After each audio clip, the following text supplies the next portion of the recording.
le plan de redressement économique et social li ñuy wax presse te ñu ne 500 milliards 5000 milliards lañ ciy dugal mu annoncé ko au secteur privé national lam ci jublu mooy dafa bëgg secteur privé bi nekk benn véritable pilier pour relever li nga xam ne moom mooy défi endogène du pays gis nga Marieta bu la ci kenn nax dëkk su bëggee développer il faut que mu am un secteur privé fort Marieta année yi yëpp ñu génn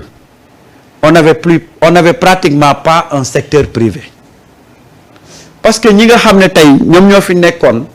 yoroon économie mais c'était des entreprises étrangères ñoo nekkoon dans le BTP ñoo nekkoon ci secteur énergétique bi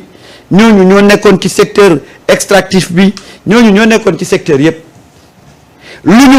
ñu liggéey jël ko yóbbu ko bitim réew ci seeni dëkk moo doon waral Marieta buñ la annoncé waan ay taux de croissance à 2 chiffres da ngay gis ne du impacté ci panier de la ménagère mais effectivement on a un taux de croissance à 2 chiffres mais pourquoi impacté wul ci panier de la ménagère parce que ñi ko produire croissance boobu dañ koy jël yóbbu ko bitim réew loolu la ñuy wax taux de croissance extraverti su ma juumul en Saliou. Ouais, c'est ça, une croissance extravertie. C'est ça en réalité parce que ñi ngi produire mbir yaa ngi dox mais impacté wul au niveau national parce que ñi porté loolu c'est des entreprises étrangères ñoom ñoo nekkoon ci bâtiment bi ñoom ñoo nekkoon ci énergie bi ñoom ñoo nekkoon ci industrie minière bi de ce fait que lu taux de croissance bi kawe lu mu am doole mais du impacté ci panier ménagère bi sénégalais bi dafay nekk toujours dans la pauvreté léegi nag on veut renverser la tendance mooy créer un secteur privé fort xam nga Omar Pène daf ne football ci réew bu club ya baaxee équipe nationale ba jëm ca kanam voilà économie ci réew bu secteur privé ba baaxee national bi baaxee rek économie bi am doole mais bu fekkee ne nag secteur privé bi amut doole ay jàmbur ñooy jóge fële di exploiter di doxal sa économie mais yow doo ci mës a gis sa bopp askan wi duñ ci mës a gis seen bopp te au cours de ces dernières années là les grands marchés de chantier de l'État ñun ñoo ko doon jël c'était des entreprises étrangères rare ngay gis des entreprises nationales ñu nekk ci ñuy évoluer ci loolu malheureusement loolu moo tax suñu économie bi daanu et je me rappelle Wade bi mu ñëwee c'était ça sa philosophie mais malheureusement après ni mu ko doxalee demeewul noonu Wade bi mu ñëwee il voulait créer des capitaines industriels nationaux à l'époque ci nga doon dégg ñuy tudd ñoom Serigne Mboup ñoom Cheikh Amar ak ñeneen mais malheureusement ni mu demee c'était pas ça tey ñii dañoo am option boo xam ne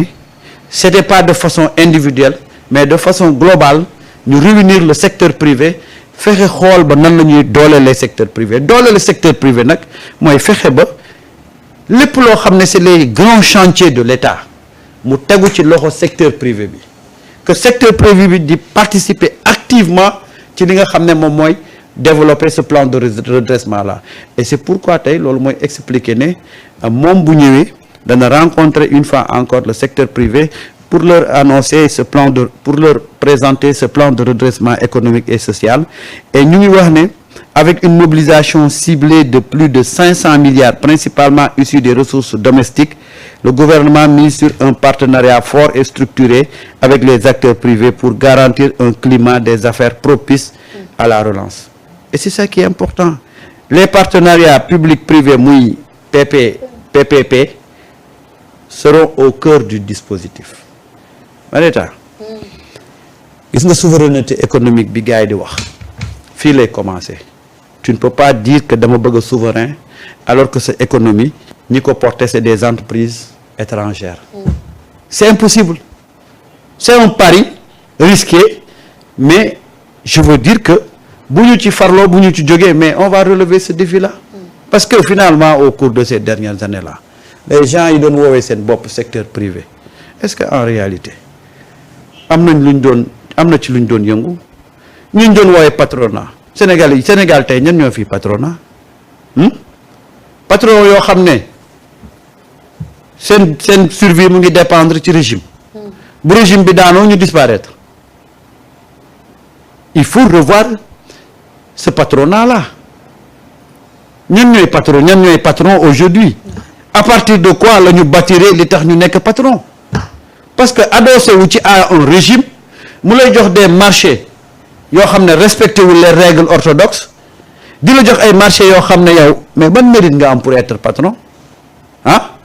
un patron c'est quelqu'un boo xam ne peut-être que il est parti de zéro pour être un héros à partir de li mu créé li mu taxawal li mu suqali un patron boo xam ne tey état accompagné na ko de façon vraiment normale et ñu teg ko ci règle mu liggéey mais réew mi du ko yëg mais fii je suis désolé mais suñu patron yi ñuy wax des patrons quand tu vois quelqu'un qui est dans le patronat et qui n'a même pas d'industrie ça veut dire quoi et je pense qu'aujourd'hui nous sommes en train de renverser les tendances quand même pour créer li ñuy wax rek un secteur privé fort et c'est possible te man gëm naa loolu parce que am na ay sénégalais yoo xam ne qui ont envie de faire qui ont envie d'investir mais environnement bu bon moo taxoon ñii dañ leen dóor ñii dañ fee ñëw am fi ay aventures yu désagréable moo taxoon ñu dem toog jàpp seen jàmbur malheureusement nag ñu doon woowee le patronat wala le secteur privé en réalité seen connexion avec le régime moo leen defoon des capitaines industriels waaw sama foofu je voudrais bien rebondir sur ça parce que bon le patronat y a une partie du patronat qui existait la CSE les BTP c'est une entreprise les membres de la CSE les dirigeants de la CSE font partie du patronat effectivement la CDE c'est le patronat il y a des entreprises ici yi nga xam ne des industriels qui sont dans la transformation de fer yi nga xam ne ils sont là depuis 20 ans 30 ans le problème mooy si le dirigeant ba muy ñëw dans ses bagages dafa am leneen mooy c'est-à-dire qui ne compte pas par exemple travailler avec le patronat dafa jàppee que par exemple le patronat il est corrompu wala que c'est le patronat qui ñii c'était des alimenter le système il va pas travailler avec eux si moom dans sa tête dafa jàpp ni que man damay indi créer ay milliardaires yu bees mais c'est tout à fait normal qu'il travaille pas avec ce patronat là loolu moo tax ci da ngay gis Sénégal des entreprises qui sont là depuis 20 ans mais ça fait 10 ans wala 15 ans yi nga xam ne ñëppal lañ nekkee comme il faut chaque jour suñu yeewoo duñu xool naka la ñuy demee ci benn marché bu bees wala naka la ñuy augmenter seen usine bi pour mu nekk une méga factory mais naka la ñuy def pour fay salaire à la fin du mois waaw nag yan bi affaire yu sewaat la ñu war a mën a dugg pour mën a continuer à suivre parce qu'il y a beaucoup d'entreprises il faut qu'on le dise la plupart des entreprises au Sénégal sont dans la survie am nañu si bëri nga xam ne nii donc da nga leen doon dégg maintenant tu les vois plus il y en a même qui commencent sax à quitter petit à petit à plier bagage gën a Sénégal di dem feneen parce que l'environnement économique du Sénégal n'était pas bon donc loolu si l'environnement soo ñëwee nag ñu jox ñu la marché ñu dem indi ay tubaab jox la ko ñu dem indi ay jaamur kii nu ay ñeneen gars yi nga xam ne ñoo parce que ñoo bokk groupe wala ñoo bokk parti wala ñoo bokk association bi wala ñoo bokk nu mu tudd groupe WhatsApp bi ñuy évoluer ñu jox le marché mais c'est tout à fait normal que le patronat ne ça maintenant nag ce sont ces gens là qui vont venir ñooy xëy du jour au lendemain ñu nekk ay milliardaires waaw nga xam ne kii fu mu jëlee xaalisam naan daf ko liggéey yaayam moo liggéey waaw xam nga la fekk dóorkat la waaw kulu naa la tappalekat la donc ce sont ces choses là nga xam ne nag loolu ça te ñooñu nag instant bi ni ñu si bëri daan nañ les vrais patrons ils sont là te sàmm li mu doon wax sànq concernant la croissance c'est très important si nga Sénégal on avait des croissances à 2 chiffres Mali dama ko yàgg kaas yàgg naa ne on peut pas avoir une croissance à 2 chiffres dëkk bi di gën a métti waaw c'est parce que le tissu sax l'activité économique entre le primaire le secondaire et le tertiaire économie sénégalaise dafa am problème l'économie sénégalaise est fortement dans le tertiaire à plus de 50% mooy dans le secteur tertiaire et que dans le secteur tertiaire c'est paradoxalement primaire bi c'est ay 15 voire ñi naan 20% 23% mais mu may utiliser 70% de la population l'agriculture la pêche et l'élevage dans le secteur tertiaire foofu ñi nga xam ne c'est plus de 50% de l'économie foofu ce sont des entreprises étrangères ñoo fa gën a bëri. Absolument. te ñoom ñooy produire réellement parce que léegi si l'économie est fortement tertiaire c'est-à-dire que xaalis bi foofu lay génnee. xaalis boobu nag su fay génnee mais c'est tout à fait normal que ne waaw xaalis bi génn na instant vous avez une croissance de 10% machallah mais 10% bi richesse yu mu génnee on a signé des accords mais nga waat encore sur le système bancaire et monétaire. de libre circulation des biens des produits et des services. biens yi xaalis daf ci bokk mooy maanaam sa xaalis mën nga ko jël fii yóbbu ko point B sans entrave sans aucun problème mais gars yi dañuy jël seen xaalis bi yëpp génne ko ci dëkk bi. waaw on te laisse avec les chiffres on mange pas de chiffres. de ce fait yow les richesses qui ont été créées par cette croissance là mais doo si gis dara. dëkk bi day gën a métti gars yi taxaw naa Sénégal exceptionnel croissant 12%. malheureusement 15%. te xoolal chiffre bi kese ne la bàyyi. y a rien. jël nañ xaalis bi jël nañ ko yëpp yóbbu ko seen dëkk loolu moo tax seen dëkk yi soo demee foofu ubbi tey compte ñu la ba tey xaalis ils sont en surliquidité alors que ici on a des problèmes de liquidité donc tout gis nga y a un système bi nga xam ne dañ ko war a xoolaat donc le patronat le vrai patronat ak le truc nu mu dee dans le patronat il y a les industriels. il y a l'artisan parce que le BTP te gis nga BTP c'est l'un des maillons les plus importants parce que BTP soo fayee la dette nga jox ko ay marché BTP bi day dem ci artisanat les artisans vont travailler ñuy louer oto ils vont seen marché day yokk parce que auto entreprise yu bëri amuñu ay oto dañuy louer ay oto et cetera maçon yi dañuy commencé am liggéey plombier yi commencé am liggéey donc c'est toute une chaîne bi nga xam ne ni BTP soo ko privé rek wala soo ko joxul ay marché wala soo ko fayee bor bi nga ko amee rek mais tu bloques une grande partie de l'économie du pays donc c'est important de relancer le BTP de travailler avec les patrons qui sont là parce que dëkk bi dafa am ay patrons il y a des gens yi nga xam ne Maïta ça fait 20 ans que tu les connais. ñoo ngi fii ci biir dëkk bi yor seen entreprise te ba léegi xoolal chaque jour ne la non affaire bi dafa kii xool ci day ñàkk ci tooy di ñàkk ci site waaw ndax lan parce que au lieu d'être en expansion il est en mode survie. donc loolu tamit dañ ko war a situation boobu dañ ko war a dindi suñ ko dindee nag ñu may leen de telle sorte que après ñoom ñooy nekk les champions yi nag après ñooy dem dans la sous-région. ouais lu am solo la. alors pour boucler donc ci côté boobu. alors ce que au cours du forum bi ñu doon organiser tey. Ousmane Sonko a lancé des messages très forts.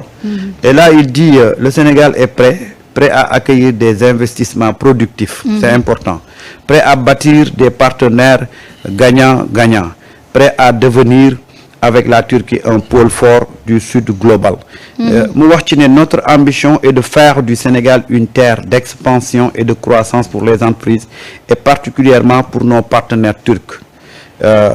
mu ne ce forum économique Turquie-Sénégal qui se tient ici à Istanbul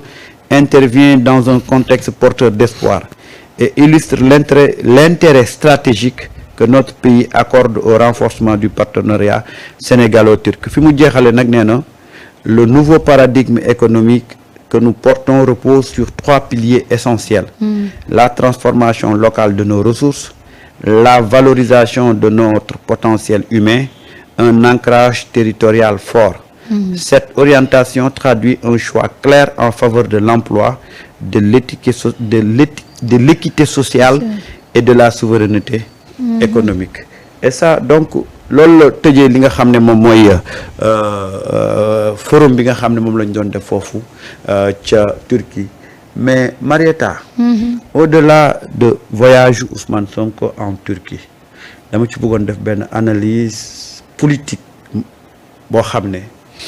boo ma ko mayee ma xuus ci xam nga Marieta Ousmane Sonko président de PASTEF Bassirou Diomaye Faye membre de PASTEF mais président de la République dañu nekk ci benn stratégie politique boo xam ne même l'opposition ne comprend pas te contrairement opposition bi ak li mu foog jël Ousmane Sonko def ko cible xam nga kan la ñu war a cibler président Bassirou Diomaye Faye gis nga tey bu nekkoon ne dañoo nekk ci campagne Ousmane mooy doon candidat président Bassirou Diomaye Faye nekk directeur de campagne. Je m'explique. Ousmane dafa dem Chine jóge fa dem Turquie boo xoolee semaine bi yëpp Ousmane moo jël le devant de la scène. kan mooy def loolu kan moo ko sabablu kan mooy def loolu. ku koy def. c'est avec la bénédiction du président de la République. président Bassirou Diomaye Faye dafa wax joo xam ne il faut ñu bàyyi ci xel. daf ne Ousmane Sonko bul lorñi sama fauteuil xool ko ndax yéene naa la ko gis nga yéene googu noonu moom lay traduire actuellement te kenn xamu ko président Bassirou Diomaye Faye est en train de préparer Ousmane Sonko dugal ko ci dans les habits d'un futur chef d'État fi mu nekk nii nag boo koy wax ñu bari duñu comprendre mais il est en train de préparer un futur chef d'État Ousmane am na aura bi au niveau national au niveau continental muy Afrique léegi nag il faut mu am ko hors de l'Afrique moo xam Asie moo xam Amérique moo xam feneen